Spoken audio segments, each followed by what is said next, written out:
Good morning. I pray that you all are having an amazing Monday and start to your week. Welcome to the M633 Seeking the Kingdom podcast, where this is a space for conversation that helps us put God first while walking confidently in the promise that He will provide the rest. I'm your host, Liz, and welcome to episode 9. You guys, I'm going to always say the time is going by extremely too fast. We literally just passed and had Mother's Day. How was y'all Mother's Day? Did y'all treat y'all special ladies and take them out, buy them something special? Was y'all last minute? Because you know it's a whole bunch of last minute folks out here. I pray that you all had an amazing weekend and time with your loved ones and your special ladies. The summer is quickly approaching. Listen, y'all got y'all summer bodies together and summer activities planned and everything. I just feel like there's never enough hours in the day to get everything done. We're still here. I thank you all for continuously tuning in and sticking by me. And without further ado, we're going to go ahead and get right on into it. If you're into the correlation between spirituality, psychology, and the worldly view, then you are in the right place. You guys already know the drill. Please like, share, subscribe, share this video with anyone if it has blessed you and you feel it will bless and pour into their life as well. We're on all of these platforms, so there is no reason to not be within community. We are still in our Worldly Detox series. Wake up! Been sleeping for too long. Wake up. Wake up.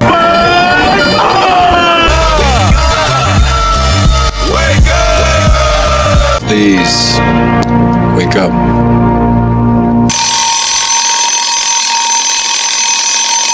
And last week, I opened up a little bit more about my spiritual journey and things that, took place in the month of April in my life. So if you guys missed that video, go ahead and go on back. I thoroughly actually enjoyed that video. I feel you guys got to see a little bit more of my personal side, but also just looking back and reminiscing on the time spent and the memories with my family. How we know I took the picture? Just he's smiling. I'm still on a high and I'm still holding on to it, y'all. But so go on, check that video now and then come on back to this one, because today we are moving into the film and TV industry, because what enters through the eyes can sometimes settle even deeper than what enters through our ears.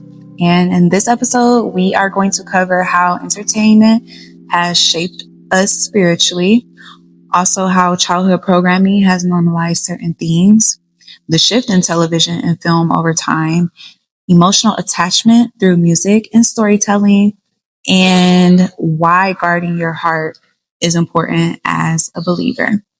Because whether we realize it or not, entertainment influences culture, emotions, perspectives, and even convictions.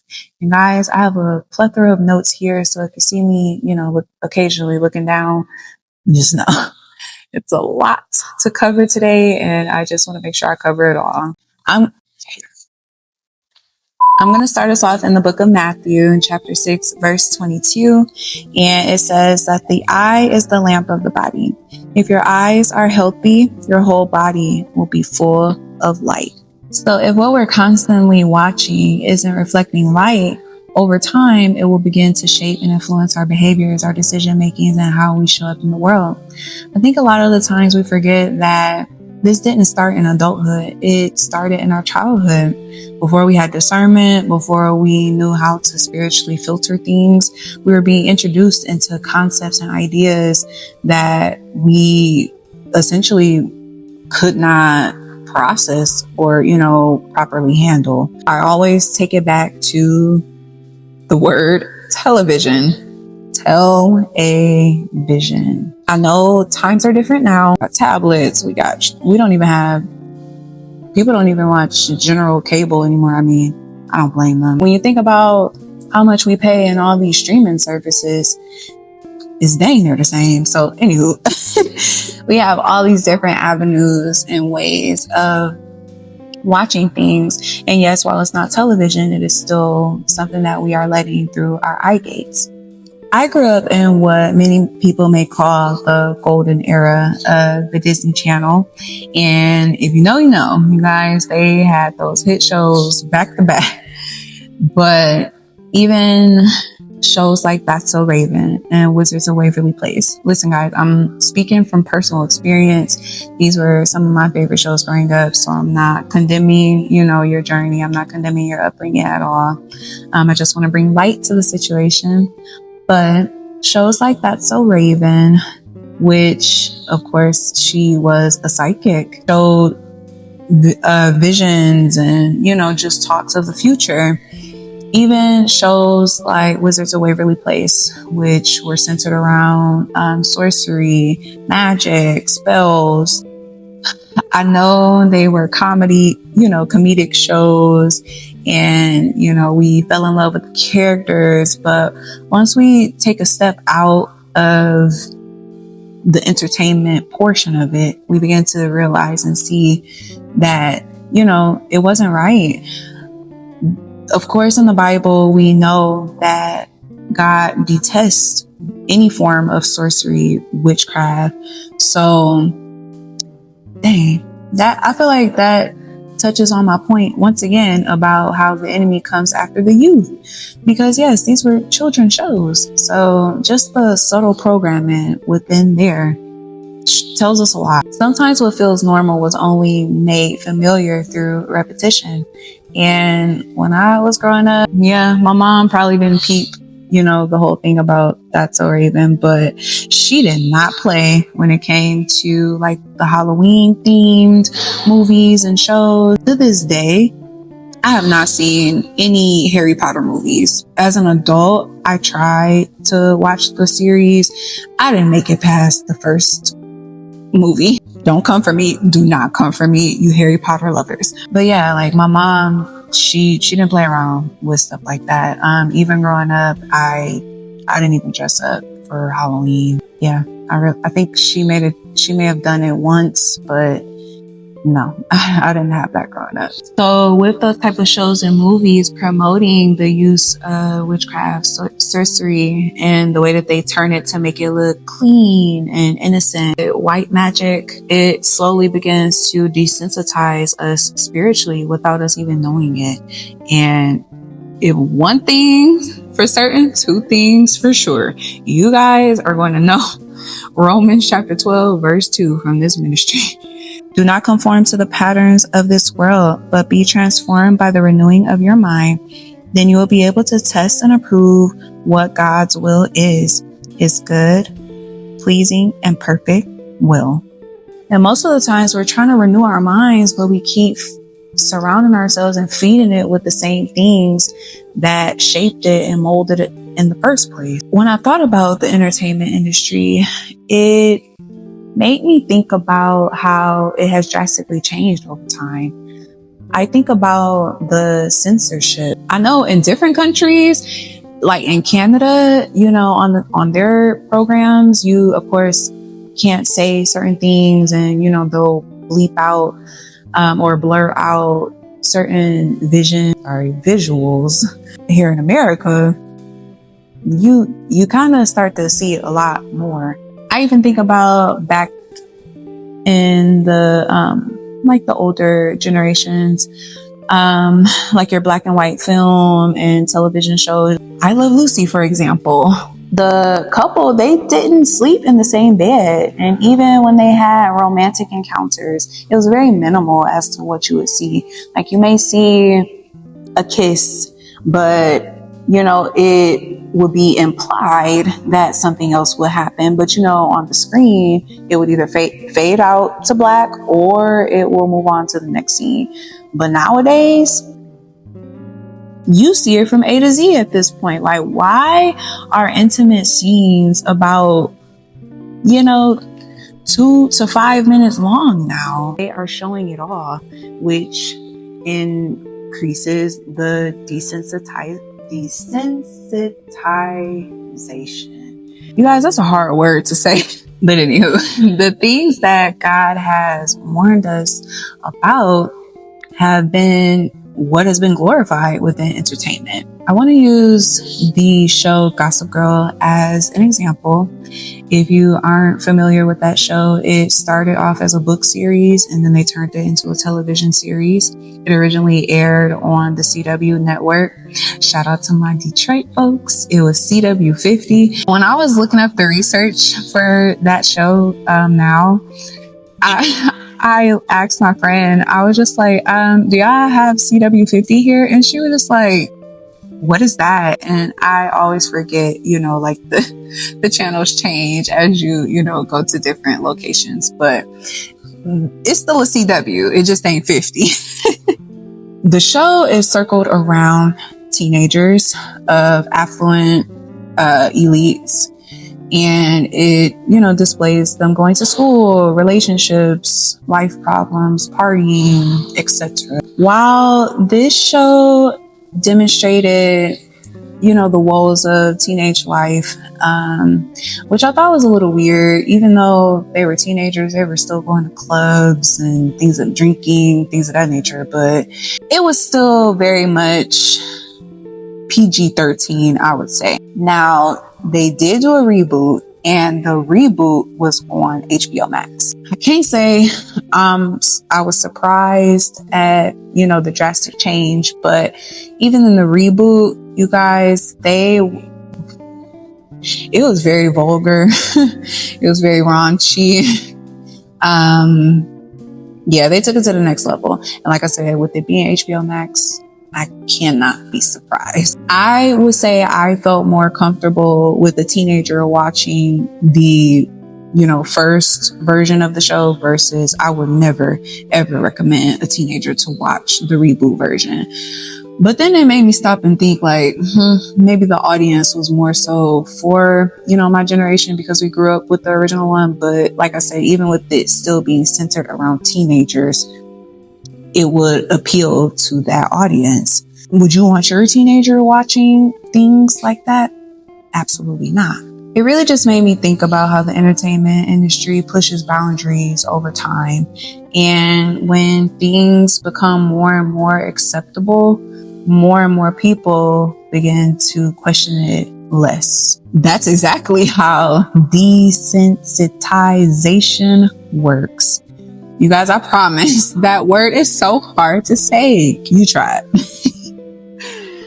In Isaiah chapter 5, verse 20, it says, "Woe unto them that call evil good and good evil." And once something becomes normal visually, it becomes easier for us to attach our emotions to it. And film goes deeper than just what we see. It affects how we feel. And a huge part of that is music. Music tells your emotions what to feel before your mind can even process exactly what you're seeing. Why do you think that certain movie scenes stick and stay with us over time?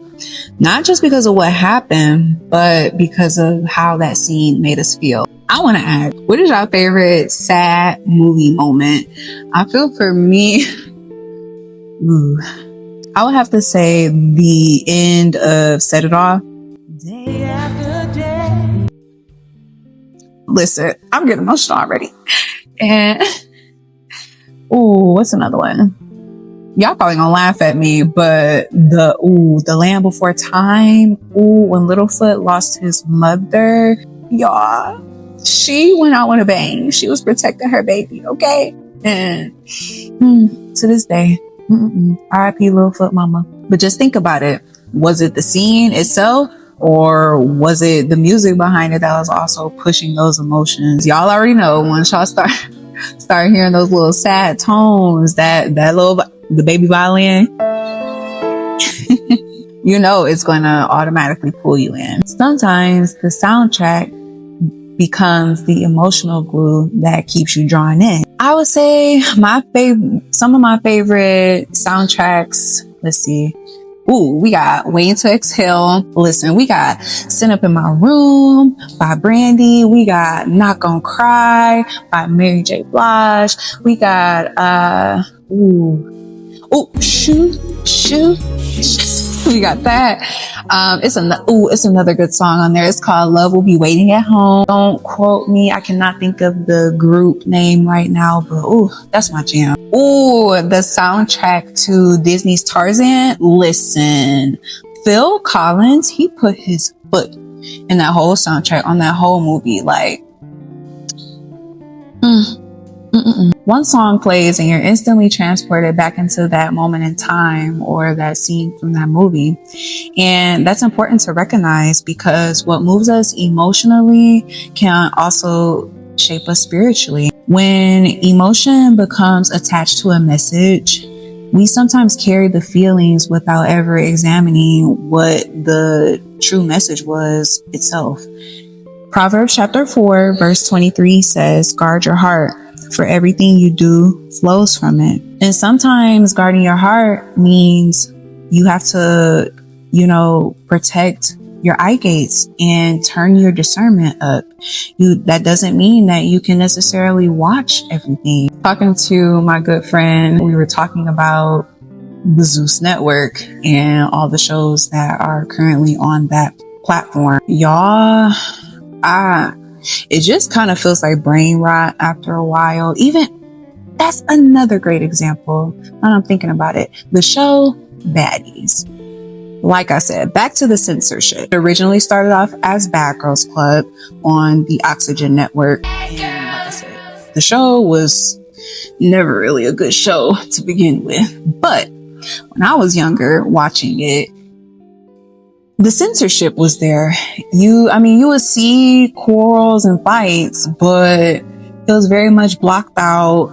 Of course, the cursing was bleeped.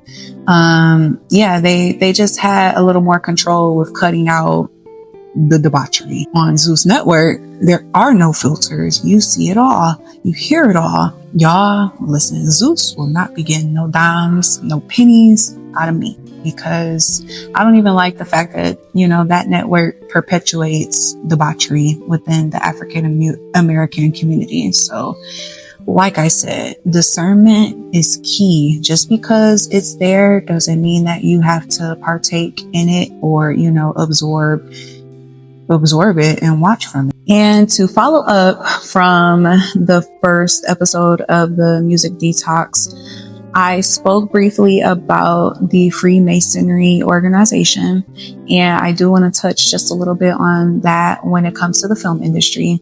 But I wanted to use a specific show to help correlate as to the influence that this group of people have over the culture. The show that I want to use is a show that we've all grown up to. Pretty much this show has been on for forever across all generations, and it is The Simpsons. Of course, we watch this show and, we love it for its comedic relief and satire, but there's always been that ongoing joke about how does The Simpsons predict what's going to happen in real life and conspiracy theories. And listen, let me put my tinfoil hat on. But you guys, I did do some bigger research. One of the longtime writers of the show is actually a Freemason.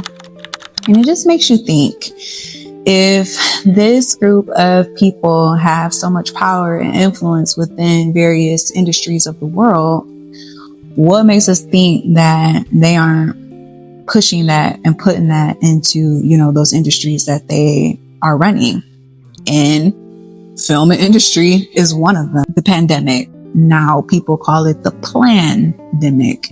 Even correlating it back to The Simpsons, it's just like it's been spot on whether they showed it, years ago, and over time it came to pass. It also just makes me think about how these people view the world through television. They will put in what it is that they want to accomplish when it comes to feeding the masses, and also what they are trying to receive from whatever evil dark powers that they pull from. I don't want to say this to bring on fear mongering. I just want to increase everyone's discernment and know everything. Listen, everything is not just a coincidence. We have to think bigger. In First Thessalonians chapter 5, verse 21, it says, test all things, hold fast what is good.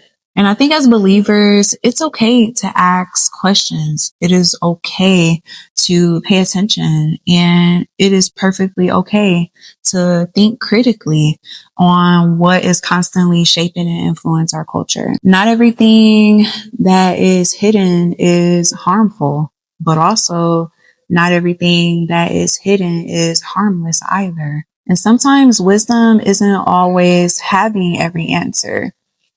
It can truly just be not ignoring the questions. And when you combine childhood exposure, emotional attachment, desensitization, normalization, and constant entertainment consumption, you begin to realize how much the media really does play a huge role in our lives.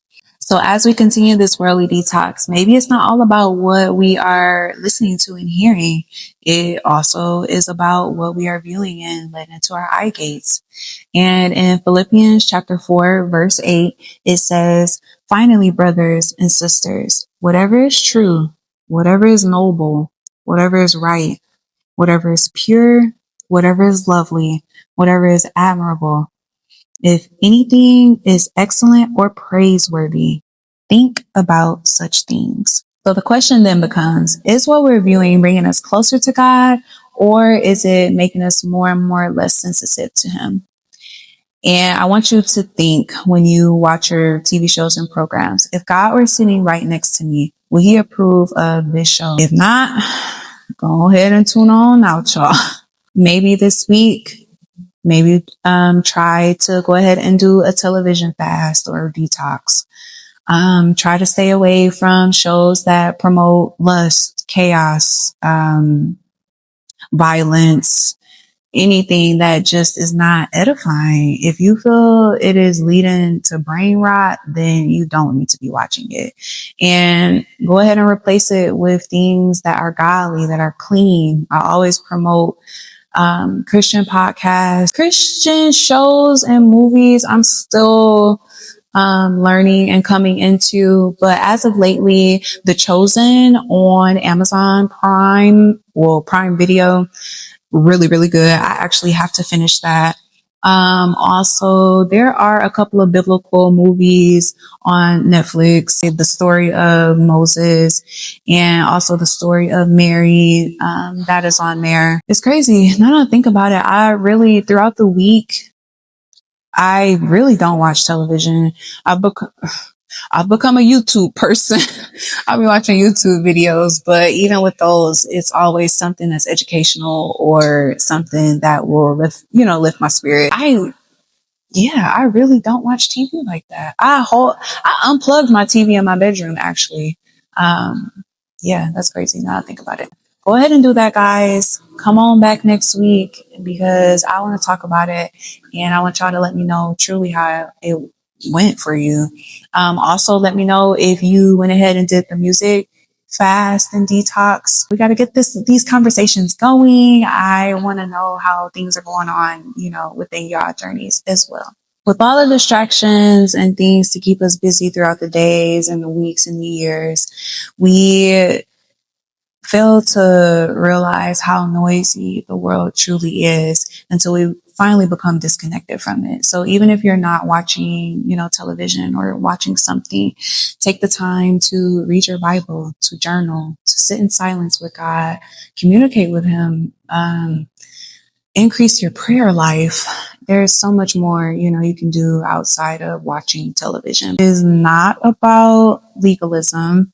It's just about awareness and about discernment, because we have to continuously take and carry our discernment with us everywhere we go. Because as we can see now, we've been fooled and bamboozled this whole time. Ultimately, it's about protecting our relationship with God. So I want to leave you with this question. What have we normalized that God has been calling for us to question?